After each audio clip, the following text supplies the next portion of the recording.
Jaganmohan Reddy block buster అనే ఒక liquor బ్రాండ్ని ఆ జిల్లాలో ప్రవేశపెట్టడం జరిగింది. ఉమ్మడి ప్రకాశం జిల్లాలో నారా చంద్రబాబు నాయుడు గారు, లోకేష్ గారు ఫార్మా అండ్ కెమికల్ ప్రాసెసింగ్ హబ్ని తీసుకొస్తే ఆనాడు జగన్మోహన్ రెడ్డి లెజెండ్ అనే లిక్కర్ బ్రాండ్ని ప్రవేశపెట్టాడు ఆ జిల్లాలో. ఉమ్మడి నెల్లూరు జిల్లాలో నారా చంద్రబాబు నాయుడు గారు, లోకేష్ గారు ఎలక్ట్రిక్ వాహనాల తయారీ, ఈవీ కాంపోనెంట్స్ హబ్ని ఈరోజు తీసుకొస్తే ఆనాడు జగన్మోహన్ రెడ్డి పవర్ స్టార్ 999 అంట అనే లిక్కర్ బ్రాండ్ని ఆ జిల్లాల్లో ప్రవేశపెట్టడం జరిగింది. ఉమ్మడి చిత్తూరు జిల్లాలో manufacturing, tourism, health care, educational హబ్గా తయారు చేయడానికి అన్ని ప్రణాళికలు నారా చంద్రబాబు గారు, లోకేష్ గారు సిద్ధం చేస్తుంటే ఆనాడు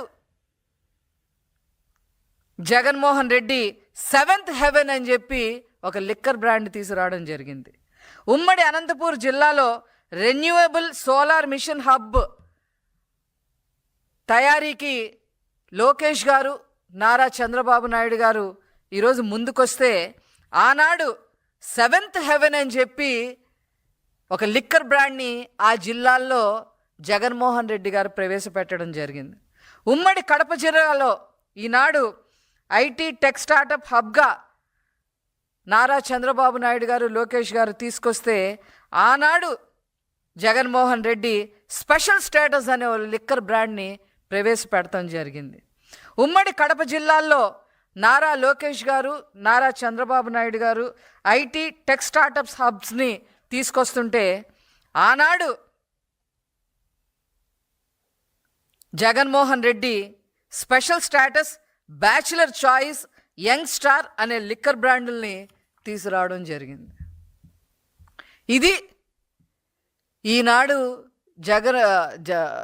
నారా లోకేష్ గారు, నారా చంద్రబాబు నాయుడు గారు యువతని ఒక మంచి బాటలోకి తీసుకెళ్తా ఉంటే కన్ను కుట్టి ఈరోజు జగన్మోహన్ రెడ్డి అండ్ వాళ్ళ మాజీ మంత్రివర్యులందరూ కూడా ఇష్టం వచ్చినట్టుగా మాట్లాడుతూ ఉన్నారు. కబ్జాలు చేసేస్తున్నామని, లేదా ఐటీ కంపెనీలకి దారాదత్తం చేసేస్తున్నామని చెప్పి పిచ్చి వాగుడు వాగుతూ ఉంది వైసీపీ. వాళ్ళకి ఇదే నా సమాధానం చెప్తుంది. మీరు ఇదే విధంగా మాట్లాడినందుకు ఒక ప్రముఖ కంపెనీకి ఎందుకు ఇచ్చారు, ఎందుకు మీరు ల్యాండ్ అలాట్ చేశారు అని చెప్పి దాని మీదట హైకోర్టు వాళ్ళకి అక్షంతలు వేయటం జరిగింది.